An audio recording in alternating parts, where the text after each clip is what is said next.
김주영 작가와 함께하는 오늘의 문학 산책. 네이버 블로그 김종훈 작가님과의 대화. 당신에게는 배지를 받을 자격이 있다. 당신에게는 배지를 받을 자격이 있다. 라는 소식과 함께 신청을 하면 주겠다는 내용의 메일이 왔다. 저 컨펌 버튼을 누르면 아마 인스타 아이디와 비번을 가입하라는 안내가 뜨고 순식간에 정보가 모두 유출되겠지. 참 많은 생각이 드는 메일이다. 배지를 갈망하는 사람들이 많으니 이상하다는 사실을 알면서도 아마 버튼을 누르는 분들이 있겠지. 아무튼 다른 사람이 열심히 노력해서 얻은 것을 이렇게 순식간에 파괴하는 사람들이 사라져야 한다. 아마 노력해본 경험이 없어서 사기를 이렇게 쉽게 생각하는 거겠지. 물론 사기도 쉬운 건 아니지만. Case number. As Instagram officials, you have earned the right to receive the verification badge. Verification badge indicates that you are the selected person on Instagram. Prevents duplicate accounts and fraud. In order to receive the verification badge, you must verify that your account belongs to you using the form below. 잘 해주고 상처받지 않는 법. 식당에서 식사를 하다가 반찬 하나가 유독 맛있어서 최대한 정중하게 이 반찬 좀 더 주실 수 있나요? 라고 말했지만 그건 한 번만 나가는 반찬입니다. 라는 거절을 당했을 때 기분이 상하는 이유는 간단하다. 반찬을 더 달라고 요구할 때 이미 속으로 이런 결론을 내렸기 때문이다. 당연히 추가 반찬이 가능하겠지?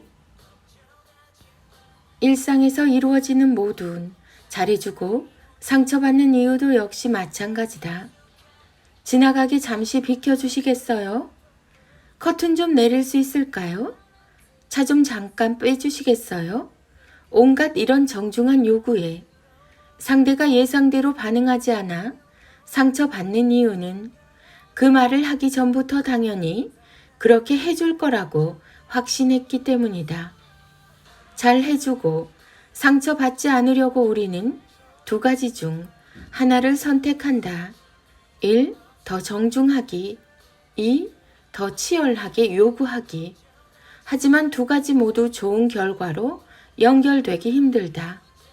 그건 어디까지나 내 기준에서 시작한 방법이기 때문이다. 이런 생각으로 살아야 잘 해주고 상처받지 않는 일상을 보낼 수 있다. 그렇구나. 그럴 수 있지.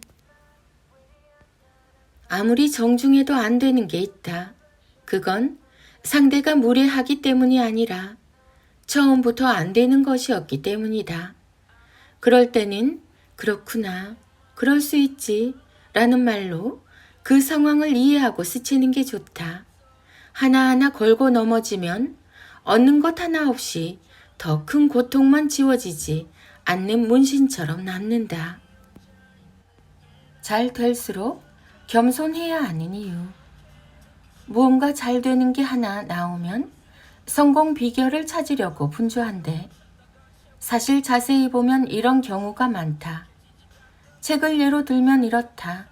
처음에 나왔을 때는 표지가 너무 심플해서 별로네 라는 생각이 들다가도 반응이 좋아 책이 잘 팔리면 역시 표지는 심플해야지 라는 생각으로 바뀐다.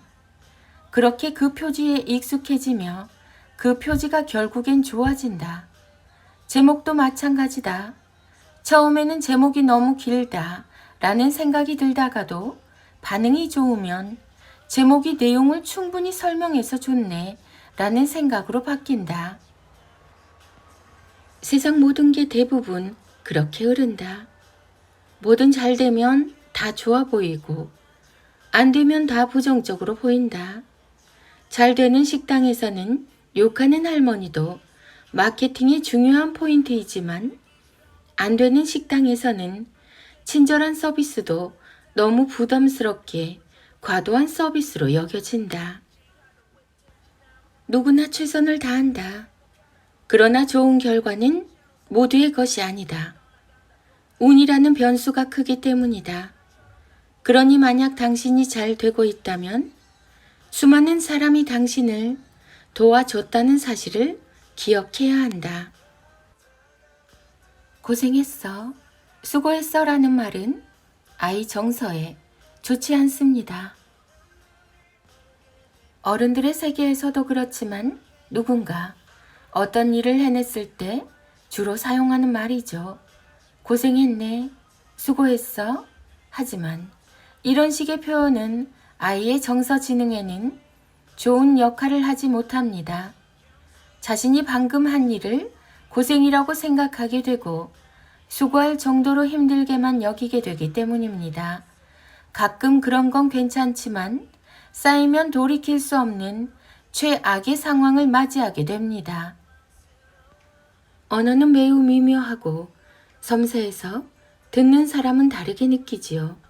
말하는 사람은 고마운 마음이지만 듣는 아이 입장에서는 자꾸만 부정적인 기운이 전해집니다. 대신에 잘했어 라는 표현으로 대체할 수도 있지만 잘했어 라는 말은 평가의 언어라는 느낌이 강하기 때문에 그것보다는 좋은 마음을 전하는 느낌의 말을 들려주는 게 아이의 정서에 좋습니다. 제가 추천하는 3가지 마음의 언어를 소개합니다. 1. 고마워. 2. 기특하네. 3. 자랑스러워. 제가 이 3가지 말을 마음의 언어라고 부르는 이유는 말 그대로 좋은 마음을 전하는 말이라서 그렇습니다. 여기에는 어떤 평가나 나쁜 감정이 들어가 있지 않죠. 아래 예시를 참고해서 각자 상황에 맞게 들려주면 이전과는 다른 감정을 느끼며 아이의 정서가 긍정적으로 바뀌는 걸 실감하실 수 있습니다. 1. 고마워. 엄마 일을 도와줘서 늘 고마운 마음이야. 네 마음을 솔직하게 말해줘서 고마워. 아빠는 네가 이렇게 멋지게 자라줘서 참 고마워. 2. 기특하네. 기특하게도 혼자 알아서 숙제하고 있었구나. 동생을 이해해주는 네 마음이 참 기특해. 기특하기도 해라. 방을 깨끗하게 청소했네. 3. 자랑스러워. 언제 봐도 믿음직한 네가 자랑스럽단다. 한 학년을 멋지게 마무리한 네가 참 자랑스러워. 자랑스러운 우리 애기 울지도 않고 잘 있네. 너무 예민하게 생각하는 것 아닌가요? 고생과 수고했다는 말도 괜찮을 것 같은데 물론 이렇게 생각하실 수도 있어요.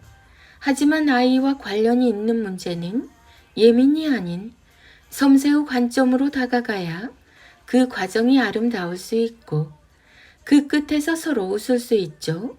언어라는 것은 참 섬세해서 작은 표현 하나로도 변화가 이루어지니까요. 고마워, 기특하네, 자랑스러워. 위에 소개한 3가지 표현과 예를 일상에서 적절하게 활용해 주세요. 근사한 언어를 듣고 자란 아이는 큰 걱정을 하지 않아도 몸과 마음이 건강한 사람으로 성장합니다. 정서에는 더욱 결정적인 역할을 하죠. 이유는 간단해요. 아이가 평소 부모에게 들었던 말이 아이 삶에 그대로 녹아들었기 때문이죠. 부모의 말이 하나 바뀌면 아이의 삶은 열이 바뀝니다. 띵컬킴, 김종원 작가. 김종원 작가, 자녀교육, 책 육아, 초등맘, 홈스쿨링, 초등공부, 부모교육, 육아, 초등학생, 독서, 글쓰기, 정서지능, 문해력, 부모의 말. 아이들의 낭송이 이어집니다. 김종원 작가님의 하루 한 장 365 인문학 달력 만약 당신이 아이디어 하나를 발견했다면 창조로 가는 1000단계 중 1단계에 성공한 것과 같다. 하루 한 장 365 인문학 달력. 만약 당신이 아이디어 하나를 발견했다면 창조로 가는 1000단계 중 1단계에 성공한 것과 같다.